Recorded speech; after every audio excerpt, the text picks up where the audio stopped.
वर्णमाला चार्ट। अ अनार, आ आम, छोटी ई इमली, बड़ी ई ईख,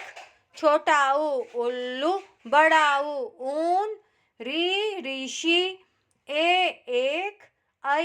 ऐनक, ओ ओखल, औ औषध, अंग अंगूर, अण खाली, क कमल, ख खरबूजा, ग गधा, घ घर, अण खाली, च चम्मच, छ छतरी, ज जलयान, झ झरना, इया खाली, ट टमाटर, ठ ठठेरा ठहरो, ड डमरू, ढ ढक्कन, अण खाली, त तरबूज, थ थर्मस, द दवात, ध धन, न नथ, प पतंग, फ फल, ब बतख, भ